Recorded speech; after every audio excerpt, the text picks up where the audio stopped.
we're actually going to talk about the next versions of both of those protocols, specifically OAuth 2.0 and OpenID Connect.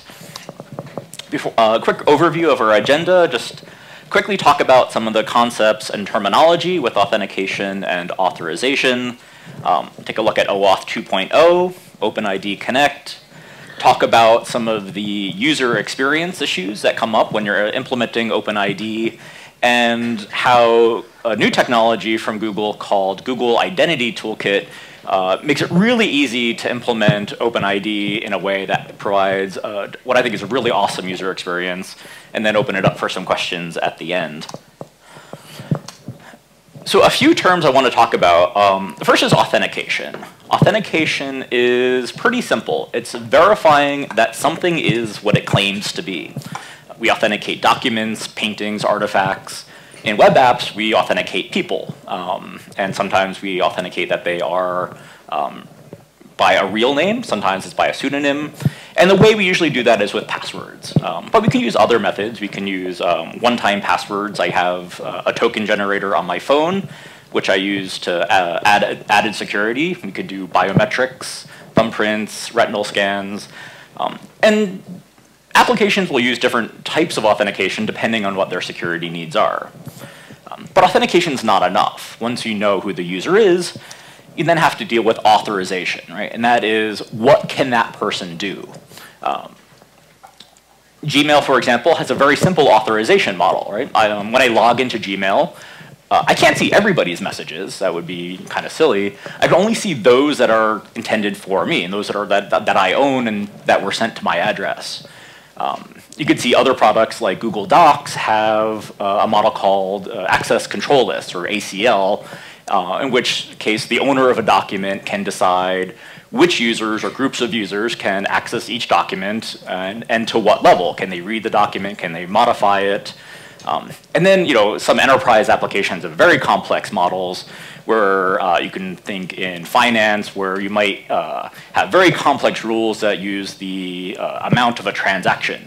And so there's a whole bunch of different models that you can do. But for today, we don't really care about the particular model for authorization, really just this third concept called delegation. And this is just the process of granting somebody a subset of your rights, your permissions, to act on your behalf. And we'll see how this comes into play with OAuth. So when you put this in the context of the web, you'll see how OpenID and OAuth come into play. But I want to start with just two quick questions. Who here, just raise your hand if you use the same username and password on more than one website? Okay, yeah. Everyone does, right? There's been a lot of research on this, and it turns out that about maybe 70–80% of people will actually do this. And even worse, most people only have the capacity to remember about 6 passwords. 5 or 6 is about the limit that most users can remember without resorting to writing them down or simply reusing them. So, it's pretty obvious that we're going to do some really bad things. The flip side, I don't expect that many people to raise their hand, but how many people have gone to a website where it wanted to connect to your data? Say it wanted access to your contacts.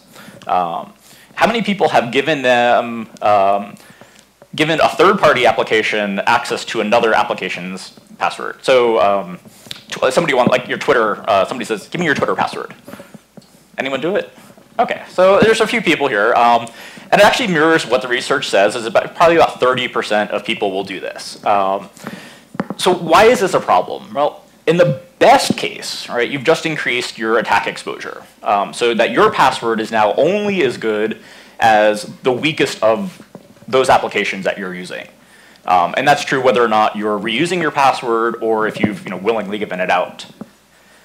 The worst case is one of those sites is actually malicious, and they just set up a service, and they're out there just harvesting passwords that at some point later on they're going to go and they're going to try all those usernames and all those passwords on a bunch of different services and find out which ones are valid, right? And chances are probably about 70 or 80% of those are actually going to be legitimate username and password combinations that they can use to log in and steal people's data.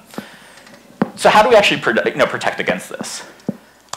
Right? So our challenges, right? So on the authentication side, we want to minimize the number of accounts and passwords people have to remember. We want to discourage them from reusing their passwords. And we also want to do this in a way that's actually really easy for users, right?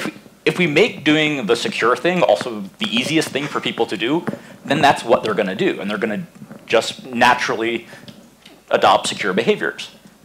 The technology we use for this is OpenID and OpenID Connect. Similarly, if we have an application and we want to allow users to share their data and move it around between systems, how do we do this without asking them to hand out their username and their password to all these different applications? And how do we do this in a way that they can delegate a subset of their permissions, right? I may, if I want to share my contacts with an application, I shouldn't have to give them access to my calendar and my Gmail and all my docs at the same time. I just want to limit them to a subset of the data that is appropriate for that application. And to do that, we use OAuth 2. So how many people here are familiar with OAuth 1 or have used it in any of their applications? Okay, so a few of you. So for those who aren't, OAuth has been around for a while. It is it's an authorization delegation protocol. Basically allows people to go to a website and grant that application a subset of their permission. So in the example earlier, I can go and I can share my contacts with that application without giving them my username and their password. OAuth 1 was written a couple of years ago, and it made some assumptions about how the web worked that turned out not to be that correct. So for example, it was written when HTTPS and SSL weren't widely deployed. And so in order to protect the protocol, they built in a lot of cryptography. So there's digital signatures, there's keys that you have to protect, and it gets to be pretty complex. That made it also really difficult to use it in certain environments that people are doing today, specifically client applications. So if you're doing a mobile application, if you're doing HTML and JavaScript and you're calling APIs from the client, it's really hard to do cryptography in those environments. And it's also really hard to protect keys and secrets because you have application that you're distributing widely. And in often cases with JavaScript, you can't protect the source. So OAuth 2 is a new version of the protocol that's been developed over the past year or so that attempts to address a lot of these issues and just make it a lot easier for developers. One thing it does is explicitly define how the protocol works in different environments, such as web applications and mobile devices, so that developers don't have to resort to hacks in order to get it to work in those environments. It does offer, because of these defined flows and the fact that it's written to accommodate these environments, you have both a better user experience and a better developer experience at the same time. It does away with cryptography. And so instead of having to do signatures, you have what are called bearer tokens. These are just short-lived codes that you use to gain access to a resource. They are meant to have a short lifespan, typically a day. But they could be hours or a few days depending on the provider. And they don't require any cryptography. And the way that we protect this, since we're doing away with cryptography, is just leveraging the technology that's already there and already pervasive, namely HTTPS, TLS, SSL, whatever you want to call it. So there's three concepts in OAuth that I just want to talk about before we look at how the protocol actually works. The first is the access token. And this is by far the most important piece of OAuth 2. And this is basically the credential you use for accessing an API. Once you have an access token, if it's valid, you have access to that user's data. In some flows, and the first one we'll look at, that's the only token that you'll ever see. But in the case when you need a very long-lived access to somebody's data, so you want to connect with somebody's contacts, but you also, over the course of that user's lifetime with your application, you want to do things in the background and you want to constantly be syncing data, then you're going to want something that lasts for a long time. And that's where these authorization codes and refresh tokens come in.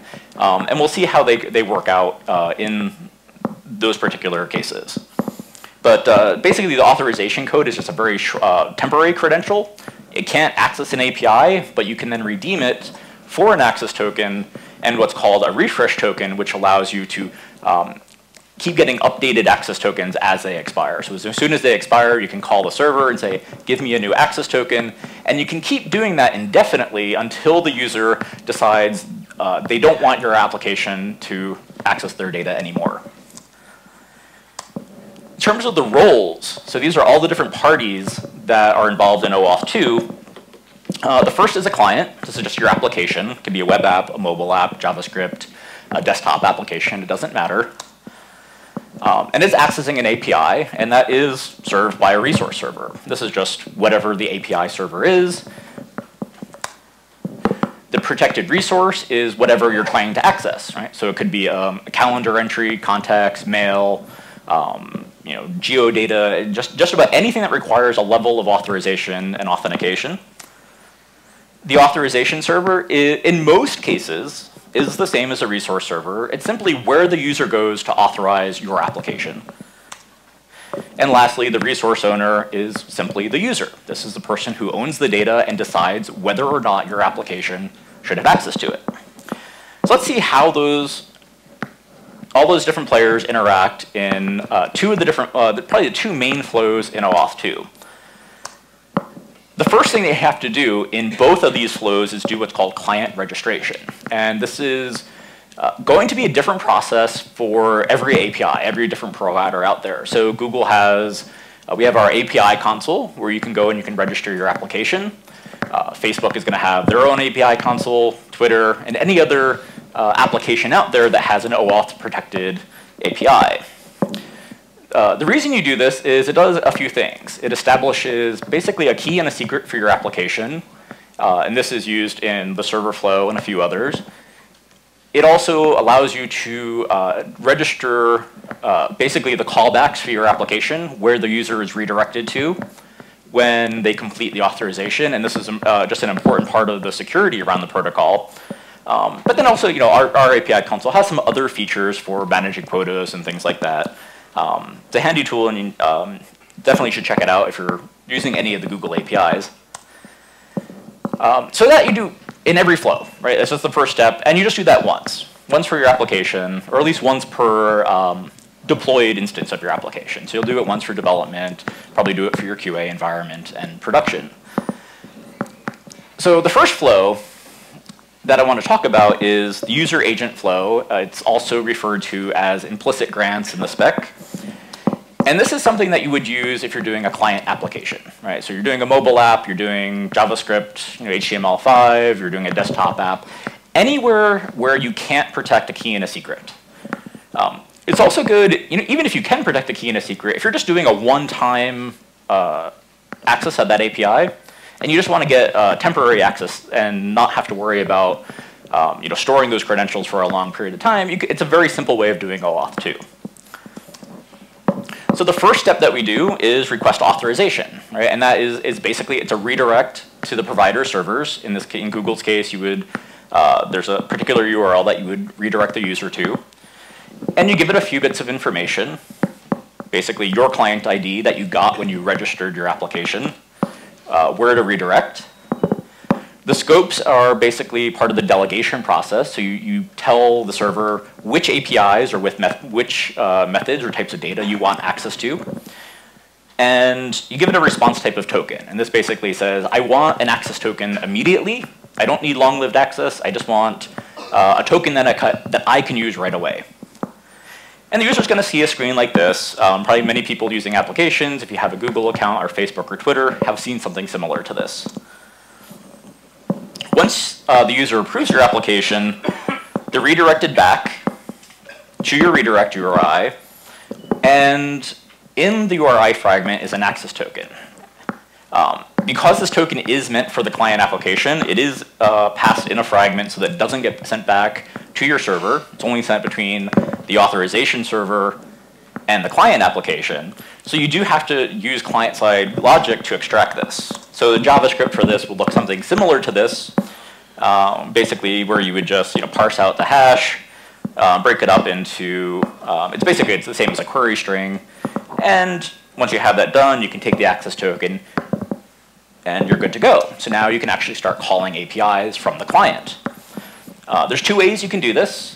One is by using the token in a query string. So you just do parameter access token equals whatever that token value is. This is great if you're using script tags. For example, you're using JSON-P requests, and you can't modify a header. The preferred way, though, and this is more if you're using XHR or cross-origin request sharing, resource sharing, we prefer that people use an authorization header for passing the token. But either one is fine, and you just do it depending on what's available to you in your client application.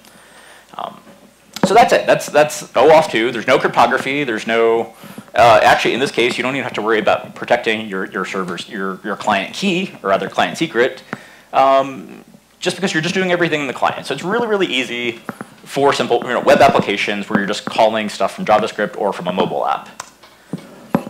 Most applications are probably going to use the server flow. This is when you need access to that resource for a long period of time, and you can protect that resource in a secure environment. So we start off the same way. We redirect to the authorization server with our client ID, our redirect URI, and our scopes. We don't need to specify a request type because this is the default flow for OAuth.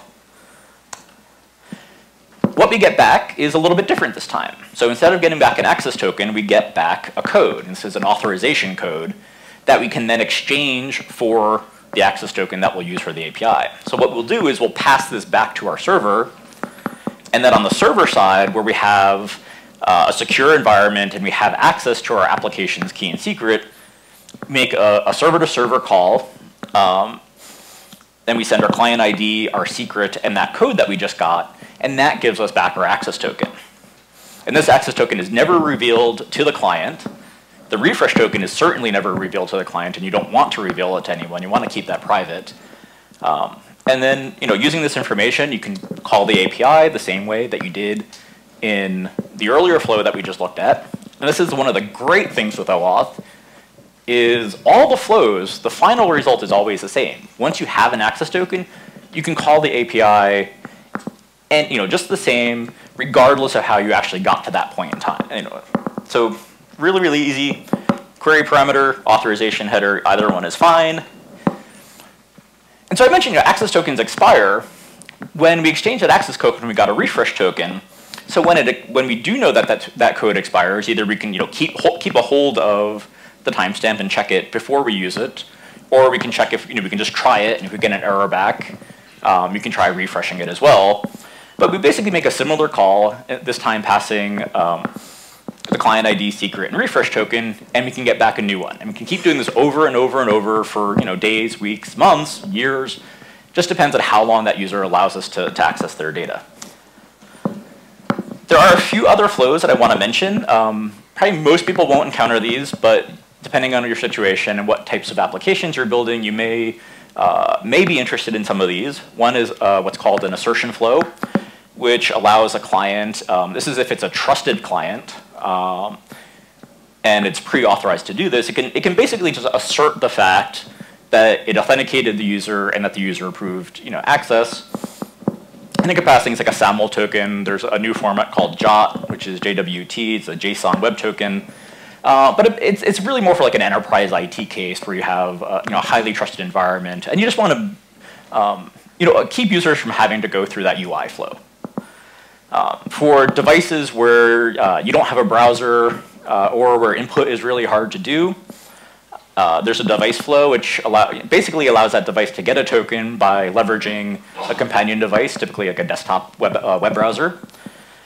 For first-party applications, so say you're writing a mobile application for your own a mobile app for your own web app, you can just ask somebody for their username and the password and exchange that for a token that you can then store on the device. That saves you the trouble of having to store the username and the password on in a mobile device or someplace where it's a little harder to protect. And then you could also kind of use it as just a way for the application to act by itself, and that's called the client credential flow. Most of these you're not going to encounter, but it's good to know they exist in case that you ever do run into one of these situations. So quick recap on OAuth before we move to OpenID. For users, a couple benefits. It's great that we allow users to leverage their data across the web. That's one of the great promises of the web, that I can move data around freely. I love being able to import my contacts into, anytime I join a social network, right? And it just knows who my friends are, and I can do that without giving them my password.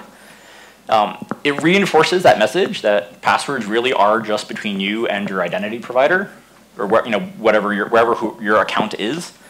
And I can do all this in a way that's, I can limit what data the application has, and I can revoke that access at any time without having to do something like change my password, right? Which would be really inconvenient for me.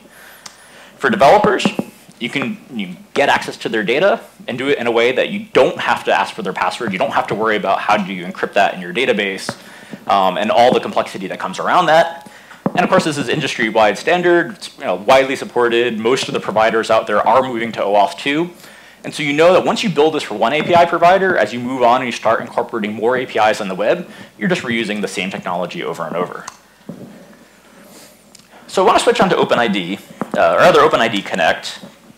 And let's just so you know what exactly this is. We actually have this really nice web page called oauthssodemo.appspot.com, which gives you some documentation and shows you what the steps are. I'm not going to go through all that right now, but you can actually just see it in practice by clicking this Connect Me button. And in this case, I'm actually logged in as a few accounts, so it's going to say which account do I want to use. I'll use my personal one.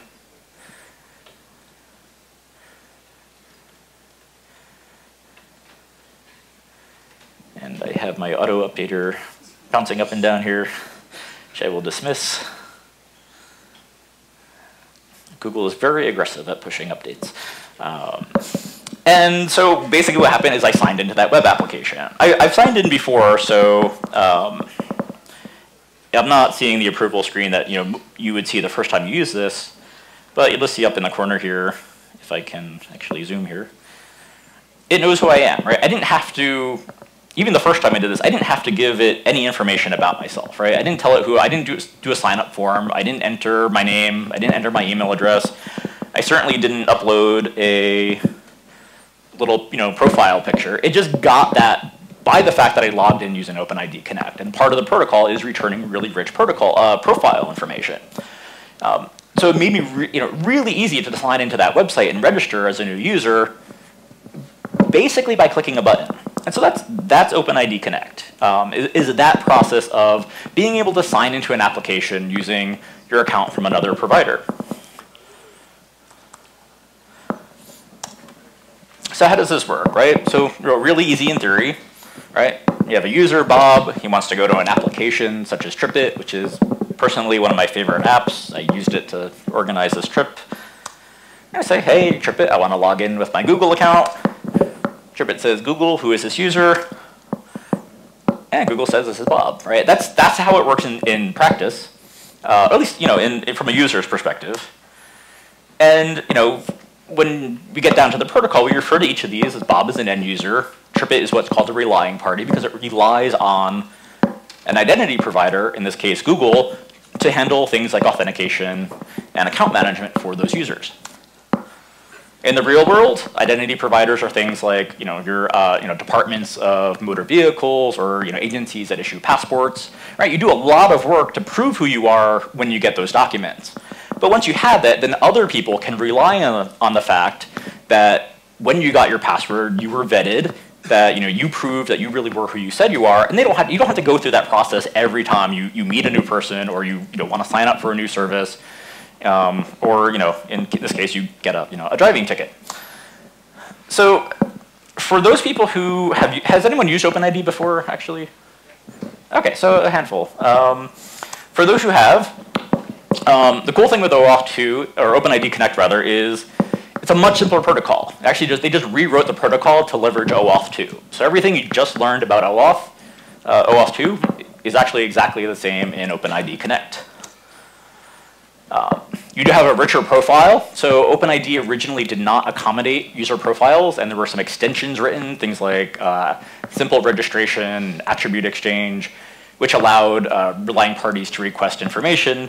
Now it's just built into the protocol. It's not a bolted-on feature that came later on. And the nice thing is it's a really lightweight modular specification. In fact, one of the things is the specification as it exists today does away with a lot of the functionality that was in the original OpenID protocol, specifically features around discovery. So one of the things with OpenID, at least OpenID 1, is it's written so that anybody on the internet, any application, could be an identity provider that you can use to log into other websites. When you have a big open-ended ecosystem of providers, there's a lot of complexity that comes in when a user comes to your site and it says, well, I want to log in with this provider that you've never heard of before, right? It's completely unknown to your application. And so you have to go through this very complicated process to find out where that server is, find out what its particular API is and where you have to redirect the user.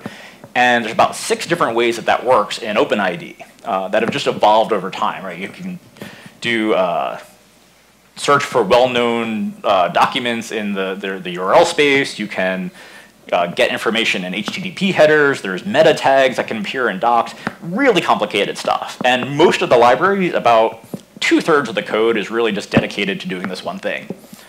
In OpenID Connect, if you don't care about that and you're only going to 2 or 3 providers, you don't worry about it. You just say, authenticate with Google, authenticate with Facebook, whoever else you want. So how does this work? Right. Well, we basically just do the same thing that we did earlier with OAuth 2. We just get an access token. The only thing different that we do in OpenID Connect is we just ask for more data. We just ask for your email and your profile.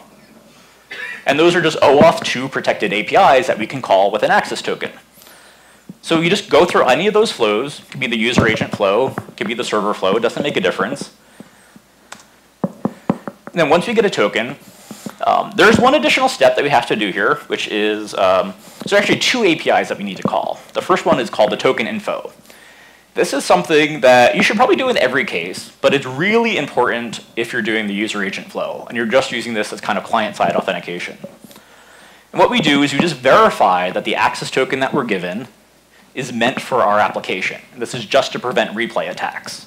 So you remember in the user agent flow earlier, the access token is actually in the URL, and so it's very easily manipulated, right? So an attacker, they set up their own web application, got users to log in, could collect a bunch of access tokens, and then replay those on another site that also supported OpenID Connect.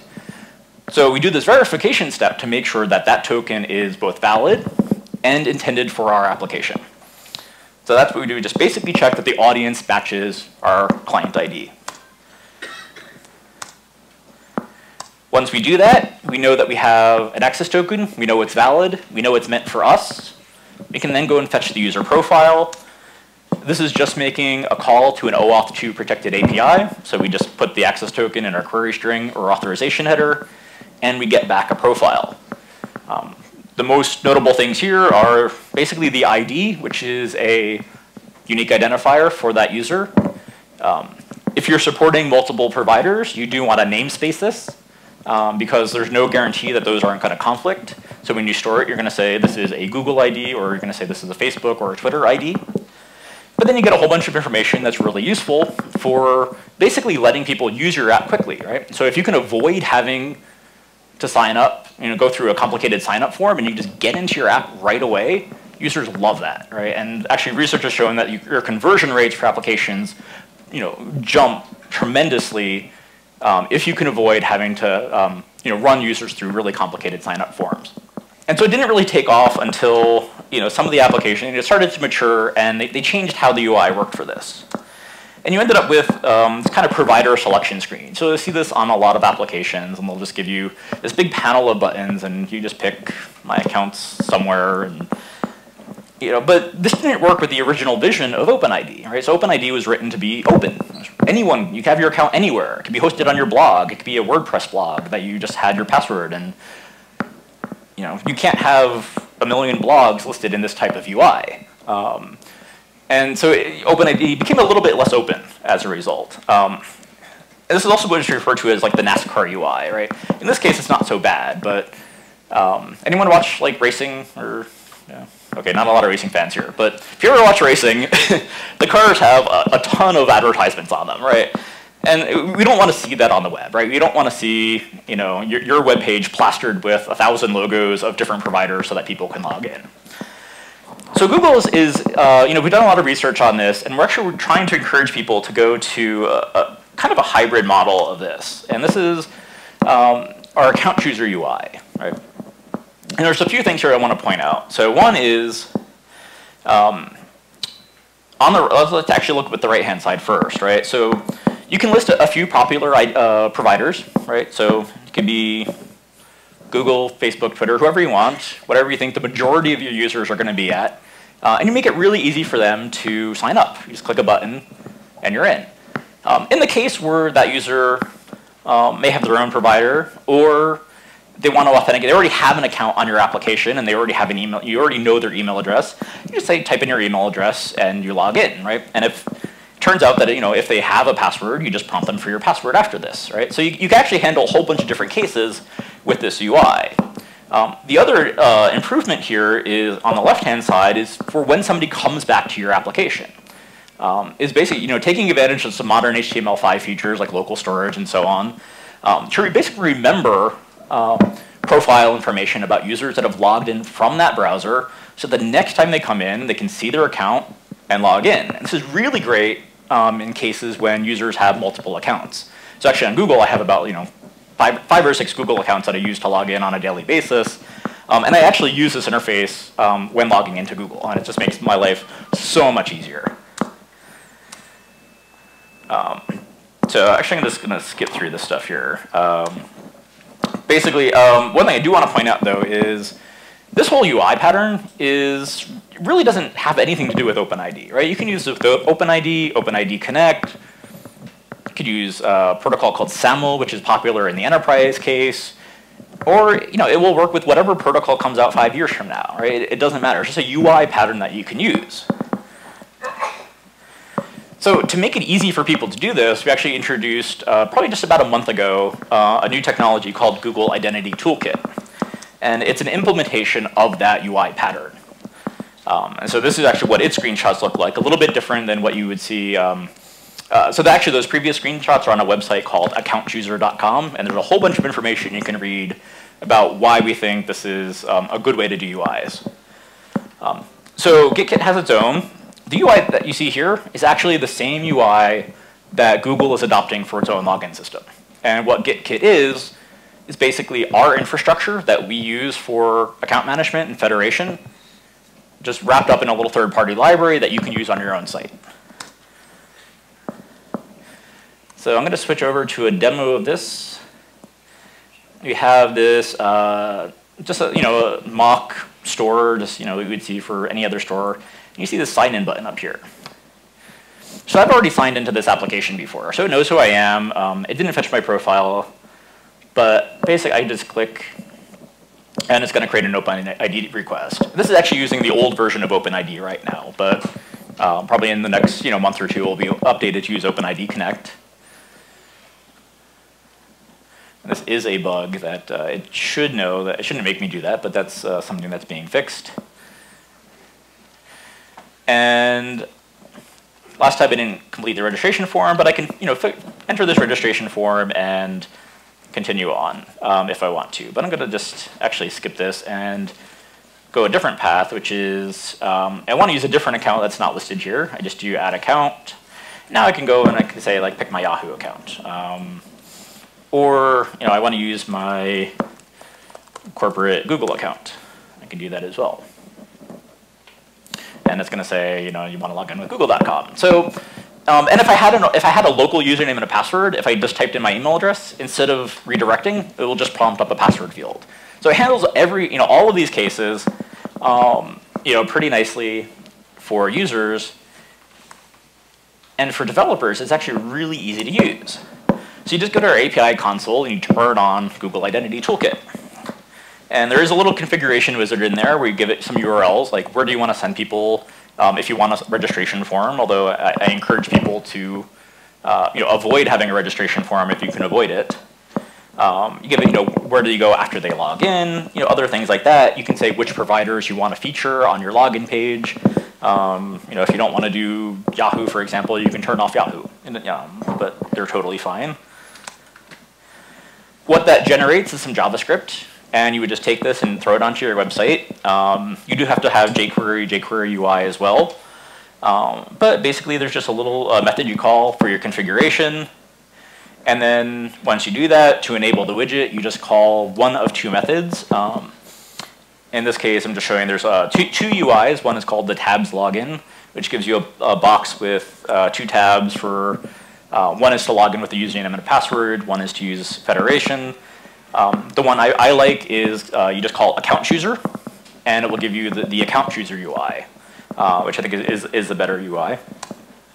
On the server side, we actually have some helper libraries, one in Java, one in PHP. I have a Ruby port that I've been working on that does it as rack middleware. Hopefully you should have it done pretty soon. But all you do is you implement a couple of callback methods. So I would say, so there's really three, right? Look up an account by its email, pretty easy to do, it's just a database call. Check if a username and a password is valid. That's called whenever we have a username who exists in our database with a password. And a method to upgrade somebody if they want to migrate from using their local password to using an identity provider like Google or Yahoo. So really just three callbacks, a little bit of JavaScript, and you have that account chooser UI on your application. And it handles new users, existing users, people who want to have usernames and passwords on your site, people who want to federate. It all just works. Really, really easy to implement. So benefits of this library, you get the pre-built implementation of this UI. You don't have to go and do a lot of UI design. It just all works. It looks great on most applications. It's the same infrastructure Google uses. We're adopting this in our own applications. You can actually opt into it today if you want to. I don't know the URL offhand, but it is something that's available in kind of an experimental mode that you can try. And it just makes federation really easy. Everything that about OpenID Connect that you just learned, you can just forget, right? You actually don't ever have to deal with the low-level protocols. We just take care of it for you, and it's just wrapped up in the library.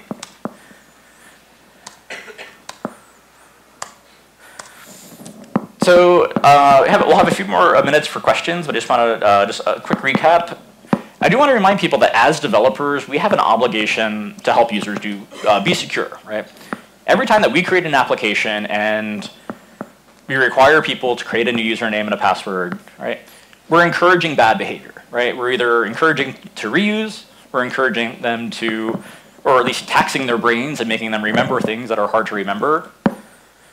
Right? So those are bad things, right? We want the secure thing to be the easiest thing, right? So if you do something like use OpenID for logins, right? It's super easy for users, right? You just click a button and you log in, right? And by doing that, I don't have another account. I don't have to worry about security so much, right? I just know that I trust my account system, wherever my account is, right? I know I trust that. I don't have to worry about that particular application so much, right? And it's just a lot easier and a lot more secure. So that's our obligation. Right? We do that, we leverage the standards to do this. OAuth 2 and OpenID Connect, OAuth 2 for accessing data, OpenID for letting users log in. And I encourage you to check out GitKit if you're interested in adopting these protocols, because it's just a great way to get there. It's very easy to migrate if you have an existing user base, because they can continue to log in with their username and their password if that's what they want to do. A couple of resources. The ones I want to just point out, and I'll leave this up during questions. The identity toolkit is at code.google.com/apis/identity toolkit. You can read up about the design of that library and the UI at accountchooser.com. And then for those who are interested in reading specs, OAuth.net and OpenID.net have pointers to the full specifications for OAuth 2 and OpenID. OpenID Connect, as well as the previous versions of these protocols as well. So with that said, there's a few more minutes for questions, and I'll be happy to answer whatever people want to know about. Yeah, sure. Yes.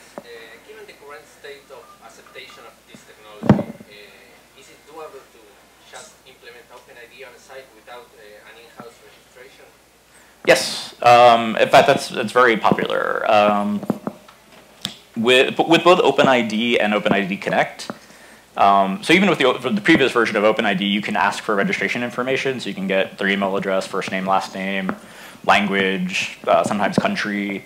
So if your site is normally a very small registration form, then you can basically skip it. You can just say log in. You automatically register them the first time they come to your application, and you're on. With OpenID Connect, you get a richer profile. And so you can even, it will handle cases when you want to, you need more details, right? And so we'll actually provide, birthday dates, profile pictures. So yeah, I see a lot of applications that actually completely do away with registration forms. Yeah. Yeah. Yeah. You mentioned that you could log in using only your email. Mm-hmm.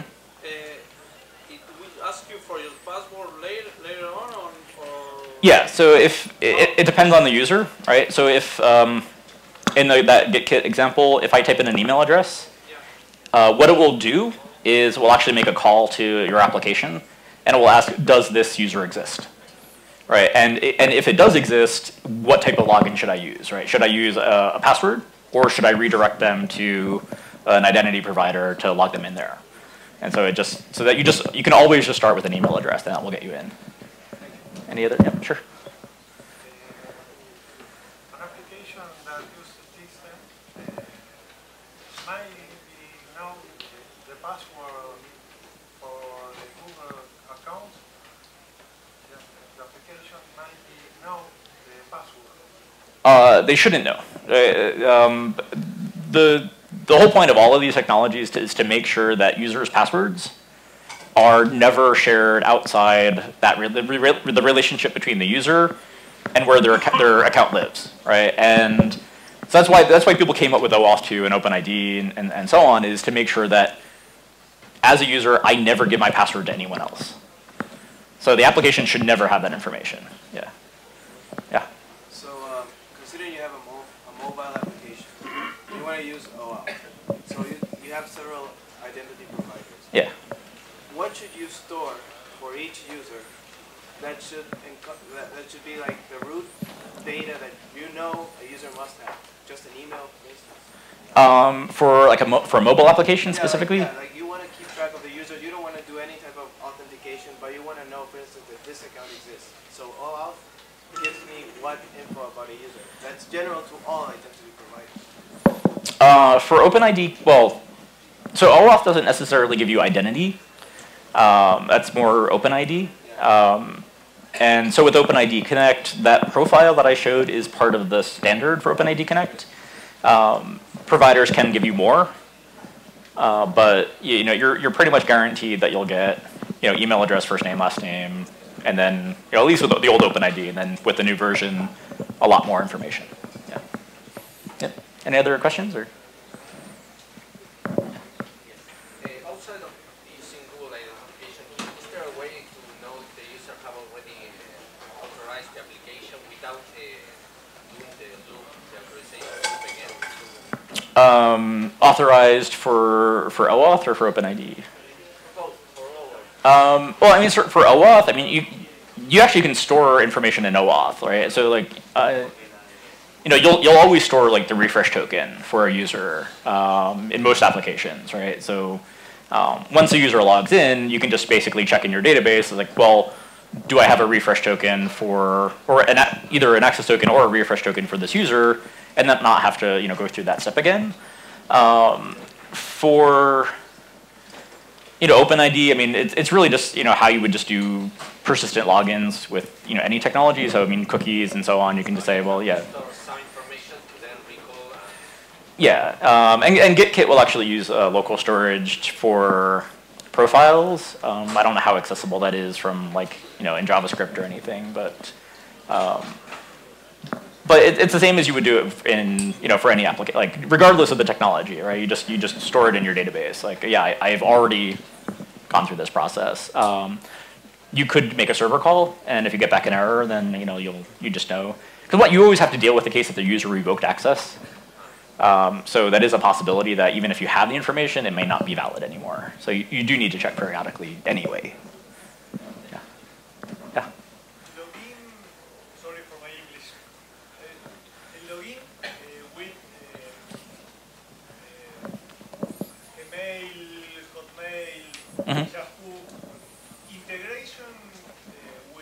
Facebook and Twitter? Mm-hmm. So for the identity toolkit, that is coming. It's the first version of identity toolkit is designed primarily for identity providers that are also email providers. And the reason for that is because we're keying off of the email address as a way to do migration. And so for people like Yahoo and Hotmail and Gmail, we know that they will give back verified email addresses, and that that we can trust.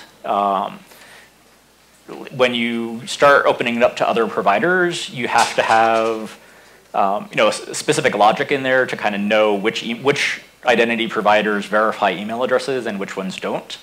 Because if you start accepting those addresses from any provider without having that level of trust, then you can't use that as a key, right? Because then it's spoofable and somebody could just set up their own provider and just assert any email address, even if they don't own it.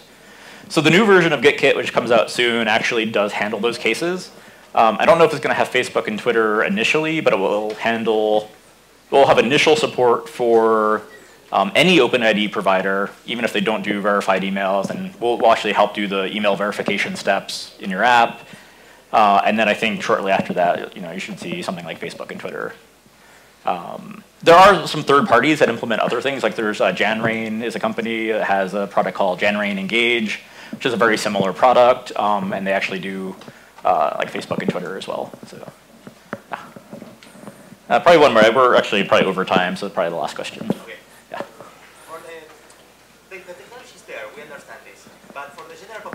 Say our grandma, our parents, our non-tech-savvy friends, do they really get what's behind this? I mean, if they have to put, for example, they have to log in with, I don't know, Gmail into another site that does travel or whatever, do they really understand that they want to read their emails, want to get their contacts, or want to get... Yeah, that's a really awesome question, actually. Yeah, so the short answer is yes. The long answer is a lot more complicated. So actually, we have a team that does a lot of user research and testing on this. And so they are constantly making tweaks and running experiments on like our approval screen to make sure that the language is right. And I would say earlier iterations were very confusing. It's getting a lot better. Facebook is, because Facebook is so pervasive and used by a lot of, non-technical people, they've actually, I would say, I got to give them a little bit of credit for helping to kind of get people used to this. On the OpenID side, we're actually, Google is now a relying party as well. So we actually allow people to sign up with Yahoo accounts and Hotmail accounts. And just when you actually look at the numbers, we find that our sign-up rates are better. Like people get it, right? We actually get, for Yahoo, for example, or Hotmail, we get a lot more real users as a result because they just know, oh, I know Yahoo, right? It's like signing up for an account is actually kind of scary for a lot of people, right? But if they just know, they see Yahoo, they see the logo, right? That kind of establishes a little bit of trust, and so it does work out to be better, but it has a ways to go.